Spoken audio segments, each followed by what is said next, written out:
Data bukan sekedar angka, tapi potret denyut nadi perekonomian. Di balik setiap usaha kecil di sudut jalan, setiap toko online, hingga perusahaan besar, ada cerita tentang kerja keras dan harapan.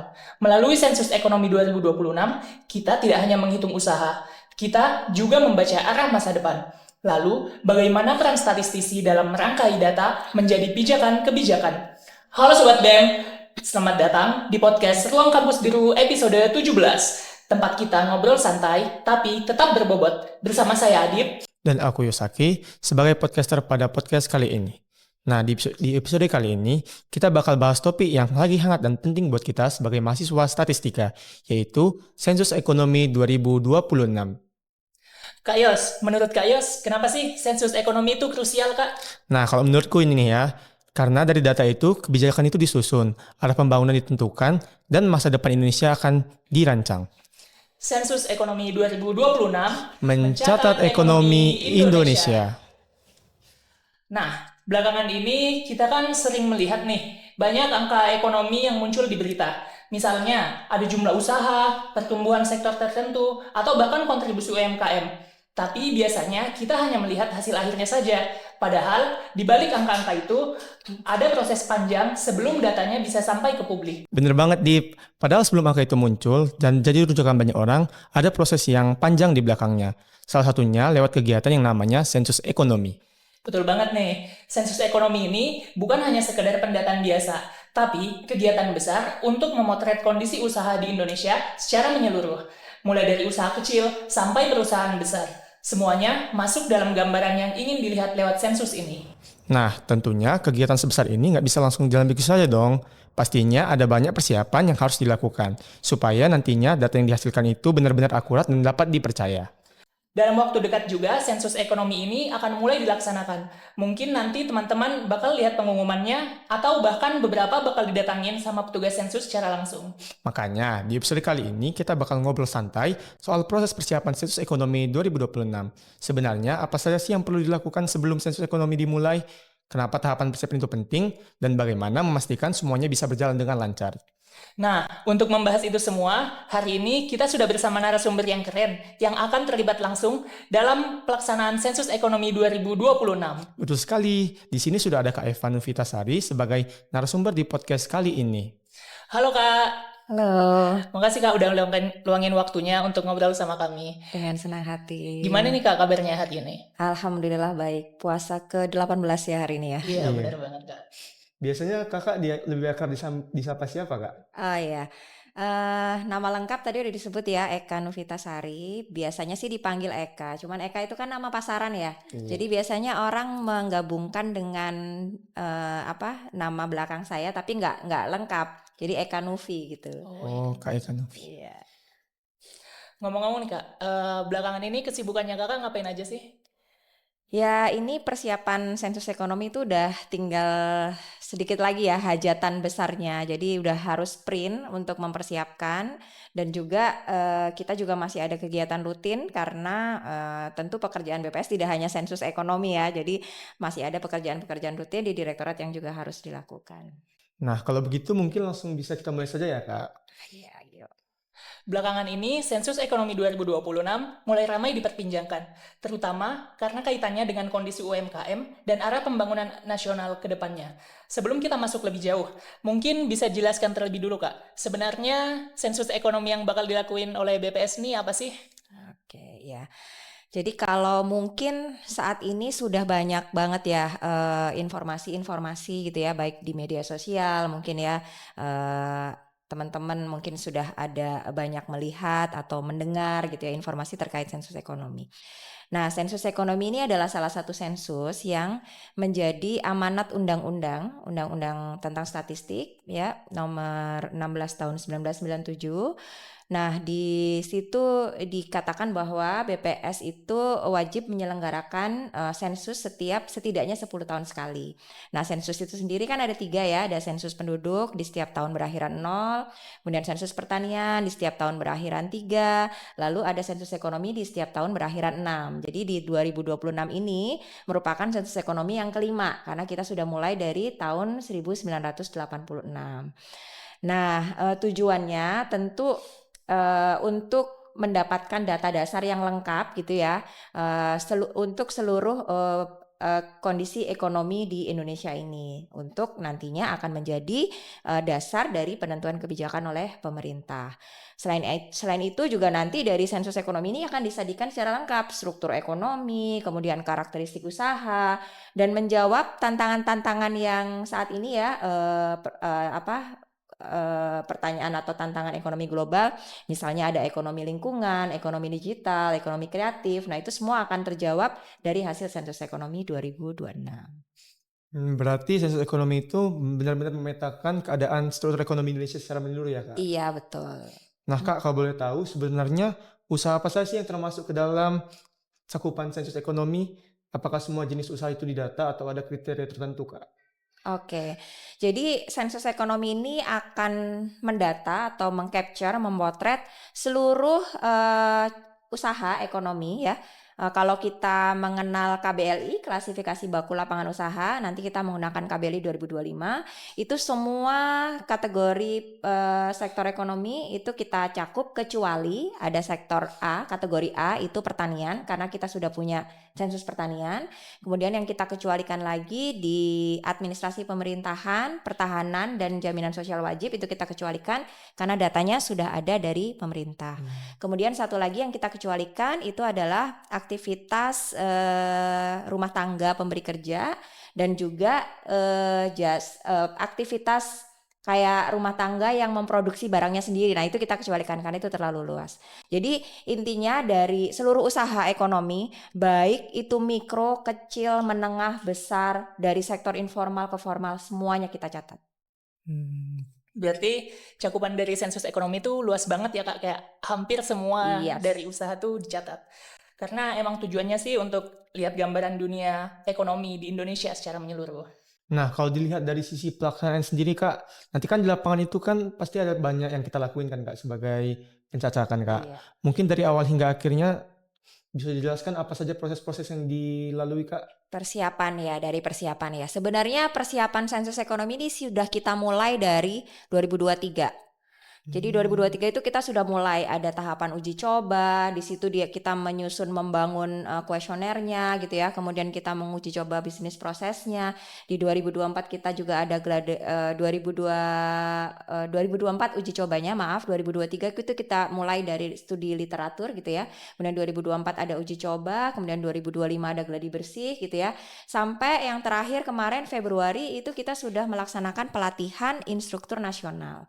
Jadi dari mulai tahapan persiapan kemudian sampai dengan nanti diseminasi itu merupakan proses yang sangat panjang, tapi nanti gongnya gitu ya, hajat besarnya itu ada di 3 bulan dari mulai Mei sampai dengan Juli gitu ya, dan akan tentu setelah itu ada proses cleaning data, pengolahan, kemudian analisis sampai dengan nanti disajikan, dan harapannya di akhir tahun kita sudah mendapatkan setidaknya data-data pokok ya, meskipun nanti tidak semua variabel bisa kita sajikan di akhir tahun, tapi at least di akhir tahun kita sudah punya data-data pokok dari hasil sensus ekonomi 2026 gitu. Panjang juga ya, Kak, prosesnya mulai dari tahun 2023 iya malah. betul. Berarti nanti proses pendataannya tuh bakal dimulai dari bulan Mei ya, Kak, sampai bulan Juli. Iya betul. Oke, Kak Yos. Oh iya sebentar. Oh, Jadi bulan Mei itu sebenarnya kan pendataan di lapangannya gitu ya. Tapi sebenarnya untuk pendataan itu sendiri sudah kita mulai nih karena kita kan nggak bisa bekerja sendiri ya BPS ya. Iya. Jadi kita sudah mulai koordinasi gitu ya, kemudian kita akan approach ke kementerian, lembaga, asosiasi. Nah itu sudah kita mulai nanti start minggu depan ini kita sudah mulai nih. Namanya kalau yang digaungkan oleh Ibu Kepala BPS itu ada KKD, Komunikasi, Koordinasi, dan Diplomasi. Jadi sensus ekonomi juga tidak hanya dilakukan secara door to door gitu ya, tapi kita juga melakukannya secara KKD. Jadi proses pendataannya juga nggak sebentar ya teman-teman, bahkan bakal dimulai bentar lagi nih. Yes.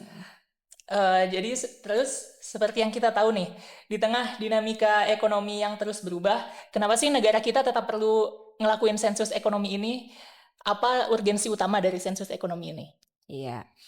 Kalau tadi Yang pertama jelas ini merupakan amanah dari undang-undang ya yang harus dilaksanakan gitu ya.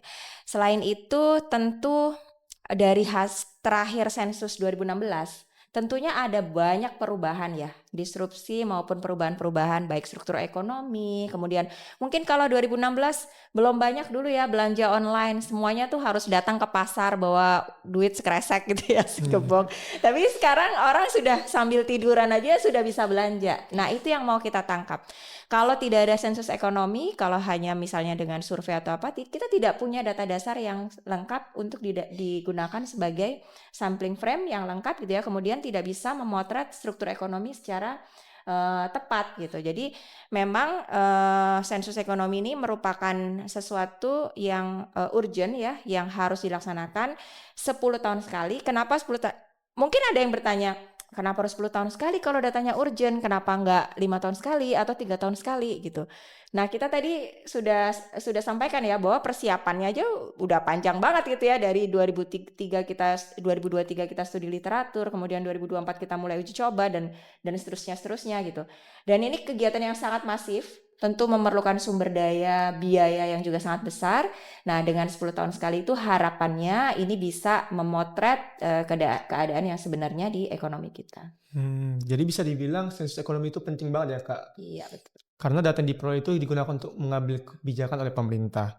Nah, kalau dilihat dari sisi pendataannya sendiri, Kak, apakah sekarang itu ada menggunakan teknologi digital, Kak, untuk memudahkan pendataan, Kak? Iya. Jadi di sensus ekonomi 2026 ini memang ada kebaruan yang berbeda gitu ya dari 2016. Kalau 2016 itu semua petugas turun dengan membawa kuesioner kertas gitu ya, atau apa yang kita sebut dengan PEPI. Nah, untuk 2026 itu sudah kita menggunakan multi mode. Jadi yang pertama tadi kita dahului dengan blasting email ke perusahaan-perusahaan besar yang mempunyai alamat email di Statistical Business Register kita gitu ya. Nah, itu kita blast email dari mulai 1 Mei gitu ya, kita blast. Kemudian itu juga merupakan teknologi digital yang kita adopt gitu ya. Kemudian nanti pada saat door to door itu petugas tidak lagi membawa kuesioner kertas tapi sudah menggunakan gadget atau mobile gitu ya. Dengan menggunakan metode KEPI tadi. Jadi interview tapi sudah langsung di device-nya petugas masing-masing. Banyak sih, selain itu kita juga sudah melakukan geotagging gitu ya, untuk melihat lokasi. Kalau dulu kan petanya dilingkarin satu-satu gitu ya, zaman dulu sensus gitu ya. Nah, sekarang udah pakai geotagging. Kemudian kita juga memanfaatkan fasilitas AI gitu untuk tidak hanya misalnya untuk pengkodean klasifikasi KBLI, kemudian AI itu kita gunakan juga untuk nanti kalau petugasnya nanya konsep, nanti di fasihnya petugas itu sudah ada tuh kita menggunakan AI bertanya, ini tuh konsepnya apa, itu bisa kita jawab. Banyak sih sudah kita coba untuk memanfaatkan teknologi-teknologi terbaru. Berarti seiring dengan perkembangan teknologi sekarang, proses pendataan juga bisa dibilang semakin mudah ya, semakin memudahkan petugas untuk melakukan pendataan. Nah, Kak, kan ini kan kegiatannya cukup besar ya, Kak. Kalau boleh tahu sebenarnya siapa saja sih yang terlibat dalam sensus ekonomi 2026 ini dan khususnya peran BPS itu seperti apa, Kak? Oke. Ya, BPS tentu dalam hal ini sebagai pengampu ya dari sensus ekonomi ini yang melaksanakan lah. Tapi tentu BPS tidak bisa bekerja sendiri. Seperti yang tadi saya sampaikan bahwa butuh kolaborasi ya yang baik antara BPS, kementerian lembaga, kemudian asosiasi usaha gitu ya, karena kita tidak bisa juga bergerak sendiri.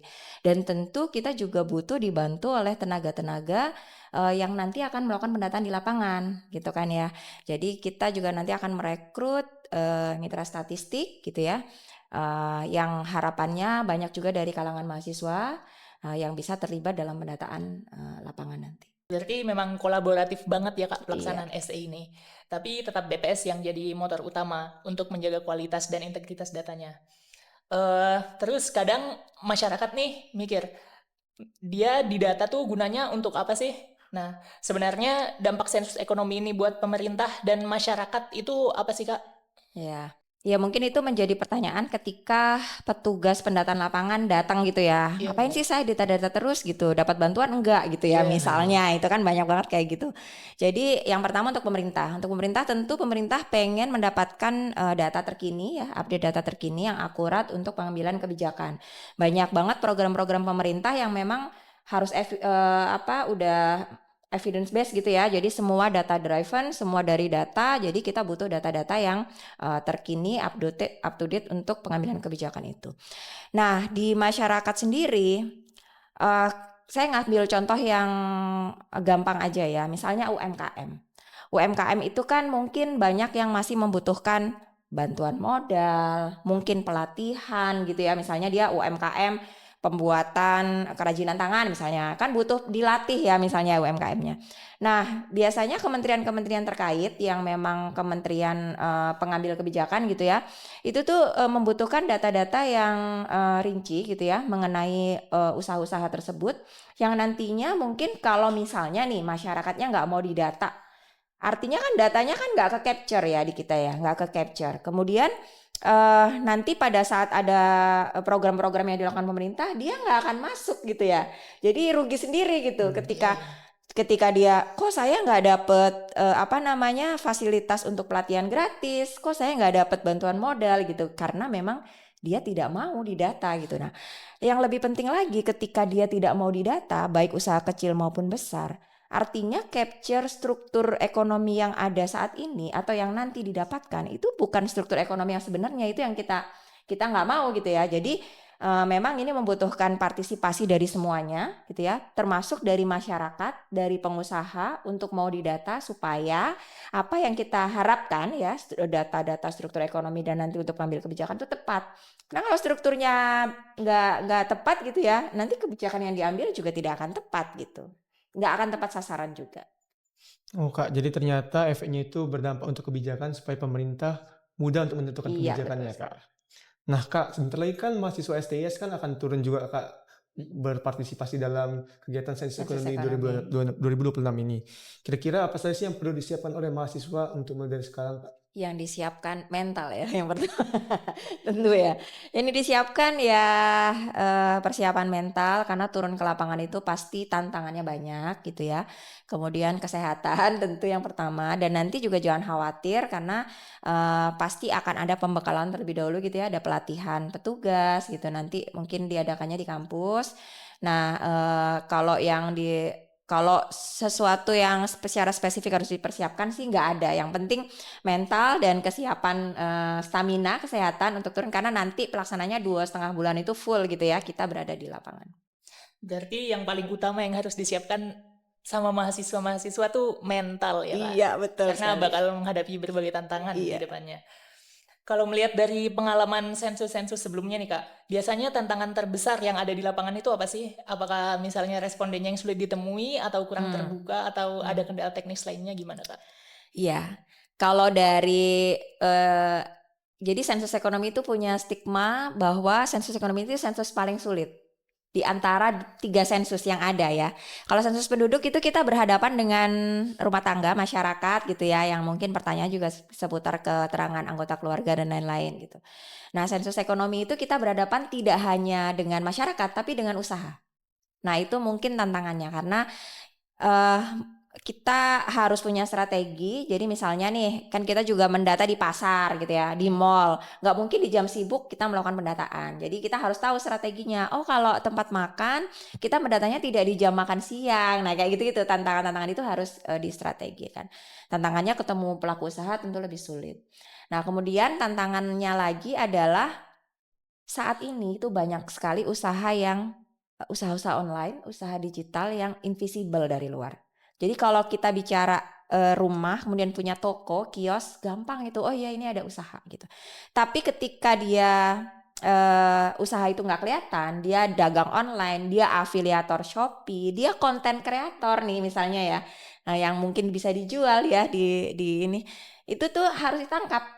Jadi semua kegiatan ekonomi baik informal maupun formal itu semua ditangkap. Nah itu tantangannya. Bagaimana nanti mungkin nanti ketika adik-adik mahasiswa ini dilibatkan, bagaimana menggali informasi supaya usaha-usaha yang tidak nampak itu bisa kita tangkap. Nah Kak, karena dalam pelaksanaan nanti mahasiswa STIS akan ikut berpartisipasi juga Kak, menurut Kakak tantangan apa saja sih yang mungkin kami hadapi? Apakah mungkin dari sisi adaptasi di lapangan, komunikasi dengan pelaku usaha, ataupun manajemen waktu dan target pendataan Kak? Iya. Ya tadi ada beberapa yang sudah saya sampaikan ya, tantangannya tuh salah satunya tadi yang menangkap usaha-usaha yang tidak kelihatan itu, bagaimana kita melakukan probing. Nah terus memang yang harus dikuasai adalah teknik bertanya yang baik, bagaimana menggali informasi gitu ya, karena memang sensus ekonomi ini kan ada pertanyaan-pertanyaan moneter ya terkait pendapatan usaha, kemudian biaya pengeluaran usaha gitu ya. Itu tuh yang kadang responden mungkin ada beberapa yang menolak untuk memberikan jawaban. Nah, itu tantangan kita bagaimana untuk menggali informasi-informasi supaya kita dapatkan. Komunikasi dengan pelaku usaha tadi tentu ya. Kemudian termasuk tadi bagaimana strategi waktunya. Karena kan kita nanti masing-masing petugas kan akan diberikan target nih berapa satuan lingkungan setempat SLS gitu ya, dan mungkin ada berapa usaha di bangunan usaha gitu ya, atau mungkin ada yang dapat pasar, ada yang dapat mall gitu ya. Pasar kan bukanya sampai siang aja misalnya. Nah, berarti strategi-strategi manajemen waktu itu perlu juga. Kebetulan kan nanti itu semua petugas menggunakan KPI ya, jadi nggak kayak dulu. Kalau dulu kan bawa kuesioner kemudian eh dirapiin dulu catatannya. Kalau sekarang kan semua rapi di lapangan nih enaknya gitu ya. Jadi nanti langsung pengawasnya bisa ngecek. Jadi manajemen waktu tentu jaga stamina-nya tentu ya, karena kita harapkan sih bisa turun. Memang ada liburnya lah, minggu pasti libur lah ya, minggu pasti libur gitu. Cuman kadang-kadang minggu itu justru banyak usaha yang bisa kita atau rumah tangga yang bisa kita temui, yang dia Senin sampai Jumat gak ada di rumah, itu bisa ditemuinya weekend kan. Jadi mau gak mau kita memang harus berstrategi di manajemen waktu itu.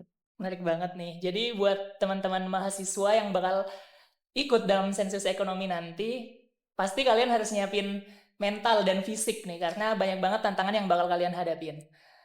Nah Kak, pertanyaan selanjutnya nih, mungkin sebagian tim kan baru pertama kali ikut, tapi pastinya nanti sebelum pelaksanaannya dimulai bakal ada pembekalannya dulu kan? Iya. Biasanya upaya apa aja sih yang bisa dilakukan supaya tantangan-tantangan yang disebutkan tadi tuh nggak terjadi gitu? Oke, ya nanti akan ada pelatihan tadi ya. Nanti akan ada pelatihan petugas, kemudian nanti juga setiap petugas itu akan diawasi oleh pengawas gitu ya. Jadi ya jangan khawatir lah kalau nanti anggaplah semua mahasiswa STIS dilibatkan dalam sensus ekonomi ini. Jadikan ini sebagai peluang ya, opportunity untuk menimba pengalaman. Karena dulu saya waktu kuliah, kalau nggak salah di tingkat 3 awal itu saya dilibatkan dalam sensus penduduk 2000. Ya, saya mahasiswa STIS angkatan 40. Jadi selisih berapa puluh tahun ini kita. Jadi di saat itu merupakan kesempatan ya, karena kebetulan pelaksananya pada saat libur kuliah gitu ya. Dan pelatihannya bergabung dengan petugas yang lain waktu itu kita ditempatkan di kota Jakarta Timur. Jadi area Jakarta Timur itu dikeroyok oleh mahasiswa STIS gitu ya. Tapi itu menarik. Jadi yang disiapkan memang mahasiswa selama ini belajarnya kalkulus, metode statistik ya, teori-teori yang lain. Nah, pada saat di lapangan kita kan implementasi yang sebenarnya jauh dari apa yang kita pelajari. Jadi lebih ke ya itu tadi, siapin aja mentalnya, kemudian jaga kesehatan, nanti akan dibekali dengan pelatihan. Karena nanti pertanyaannya juga banyak, jadi sama kayak kuliah ya. Saya rasa kalau mahasiswa itu udah gampang lah untuk nyerap materi itu ya gitu. Nanti tinggal kalau memang ada kesulitan-kesulitan di lapangan, pasti ada pengawas. Berarti semuanya sudah diantisipasi melalui pelatihan dan sistem pengawasan yang dilaksanakan ya Kak? Betul. Nah, sebelum kita menutup obrolan kita hari ini Kak, kira-kira apa sih harapan Kakak untuk pelaksanaan sensus ekonomi 2026 nanti Kak? Iya, harapannya sih Sensus ekonomi bisa sukses, lancar seperti harapan dari pimpinan BPS bahwa harapannya sensus ekonomi 2026 ini menjadi sensus ekonomi yang tersukses dan terbaik sepanjang sejarah gitu ya harapannya. Dengan persiapan yang tentu kita sudah lakukan dari jauh hari, kemudian dengan dinamika yang ada, mudah-mudahan semuanya bisa berjalan dengan lancar dan kolaborasi antara BPS dan pihak lain yang tentu juga dibutuhkan juga bisa terjalin dengan baik. Terakhir nih Kak, mungkin bisa disampaikan pesan-pesan untuk mahasiswa yang akan terlibat langsung ataupun juga untuk masyarakat yang bakal jadi responden nantinya. Kenapa sih partisipasi mereka nih sangat penting di sensus ekonomi 2026 ini? Iya, oke. Jadi pesannya yang pertama untuk mahasiswa ya. Mahasiswa nanti yang terlibat sebagai petugas, siapkan mental, siapkan kondisi ya, siapkan fisik sehat supaya bisa berkontribusi selama periode pendataan lapangan sebagai petugas, dan tentu sebagai bagian dari masyarakat juga mahasiswa termasuk mahasiswa kalau misalnya ada petugas yang datang, tolong diterima dengan baik, berikan jawaban yang sebenar-benarnya. Karena partisipasi dari responden seluruh masyarakat sangat penting dalam keberhasilan dan kesuksesan sensus ekonomi ini. Terakhir mungkin saya pakai pesan dengan pantun ya. Boleh Kak. Sungguh wangi si bunga bakung, Cakep, indah tersusun di atas papan. cakep. Iya. Sensus ekonomi, ayo kita dukung untuk Indonesia yang lebih mapan. Keren sekali pantun dari Kak Eka.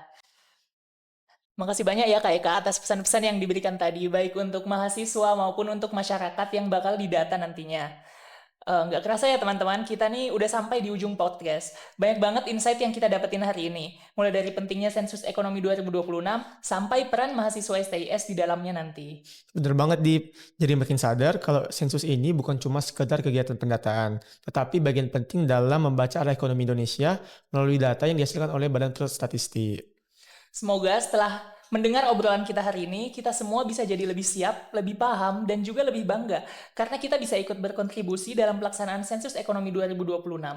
Nah, buat Sobat BEM yang memiliki pertanyaan atau pengen sharing terkait sensus ekonomi 2026, boleh banget nih kirim DM atau komen di postingan kita @bem_stis.